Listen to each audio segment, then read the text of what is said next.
Hello, Professor Dyer here, talking about research in human development and family science.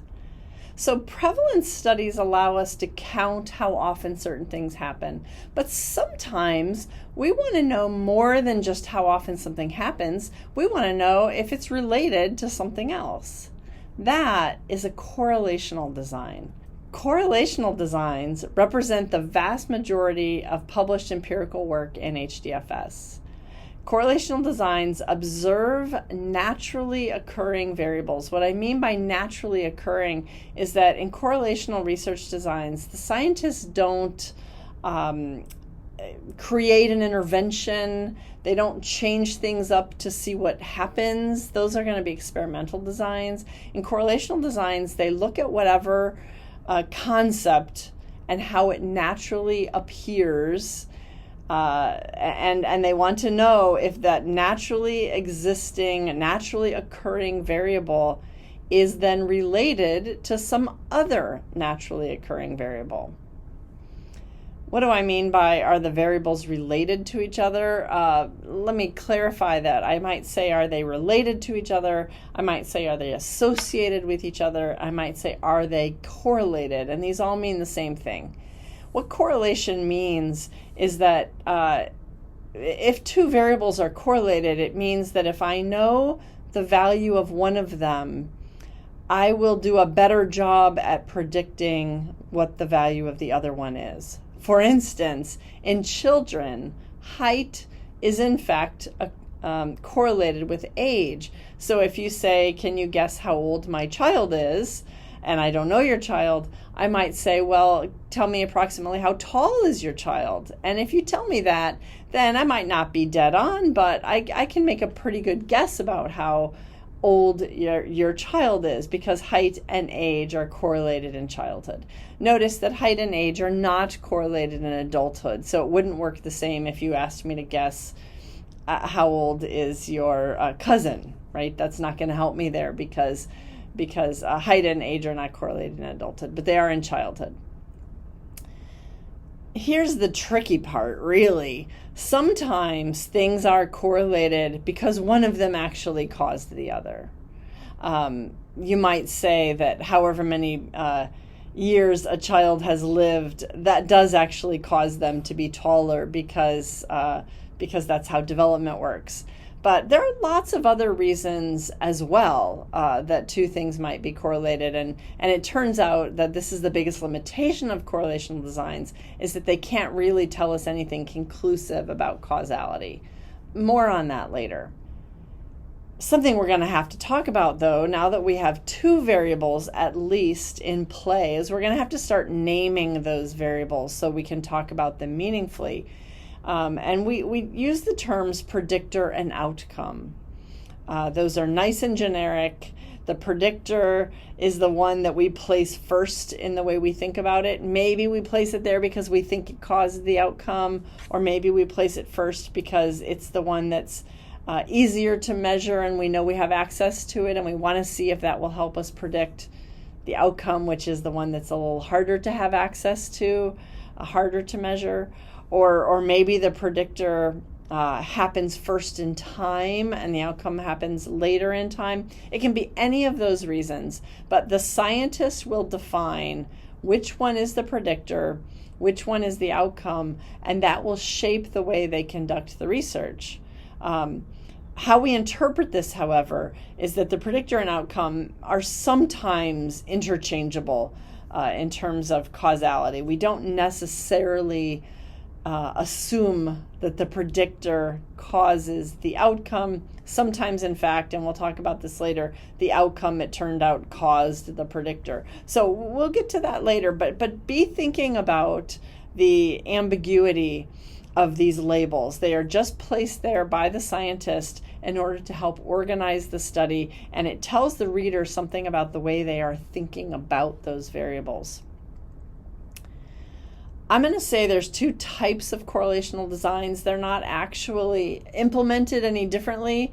The types have to do with how the results are presented. So let me show you an example of each, and I think you'll see what I mean. A between group correlational design is defined by the predictor variable being categorical. That means whatever the scientist has labeled as the predictor variable, when they measure all the subjects then go into mutually exclusive groups. It puts them in categories. If the predictor is categorical, then we're going to call it a between group design, and we're going to compare one group to the other based on the outcome variable. Here's a study that was published very recently comparing essentially parenting styles as the predictor variable to some things that came beforehand, which are the family characteristics, and some things that came perhaps afterwards, child problem behaviors. This study is cross-sectional, so they were all measured at the same time, so we don't really know which one came first, much less which one caused any of the others. But the scientist has conceptualized this as a study about the predictor of parenting styles, and you can see the columns. There are 4 columns there for authoritarian parenting, authoritative parenting, permissive parenting, and uninvolved parenting. Those are the predictor variables. The outcomes are now going to be described to us according to those 4 groups. So you can see things like, if you look at the row that's labeled parenting stress, if I said which group of parents is the most stressed about their parent, somewhat to my surprise, I find out it's the uninvolved parents have the highest parental stress score. That surprises me because they're the least involved. I wouldn't have think they'd be very stressed out about that. Who is the least stressed? Those are the authoritative parents. You might ask, well, what are the problem behaviors of the kids like? Which parenting style is associated with the highest problem behaviors in children? That again is the uninvolved parents have the kids with the highest scores on problem behaviors. And which group of parents has the lowest child behavior problems in their kids? That looks like it is also the authoritative parents. So do you see, we're taking the predictor variable, putting it in groups because it's categorical, and we're comparing across those groups. The other type of correlational design is defined simply by having a different kind of predictor variable. If the predictor variable is numerical, instead of putting people in groups, everybody gets a score, and that score is on a continuous scale. All the subjects are going to remain in one group. So we're not going to divide them into groups this time. Everybody stays in one big group, and that's why we call it a within group design. There's only one group, and we're looking at everybody within that one group. And the results of a within group correlational design can be plotted on a graph. So when you see a scatter plot like this, you know you're looking at a within group correlational design. This scatter plot is from a study that was looking for a relationship between child abuse and neglect risk in a family and intimate partner violence risk in a family. So every dot is a single family, and you can see that most families hang out there around the 0, around the very middle of the graph, so they don't have very much risk at all of either child abuse and neglect or intimate partner violence. But you can see a clear pattern such that when their child abuse risk goes up higher than 0, so their risk is 1 or 2, they're getting more and more risk of child abuse. They're also getting more and more risk of intimate partner violence. And that's the red side. And then on the blue dots represent folks who have lower than average child abuse risk, and they also have lower than average intimate partner violence risk. These two things, apparently, according to this graph, kind of operate together. That might not come as much surprise to those of you who are interested in children and families. But that is a correlation.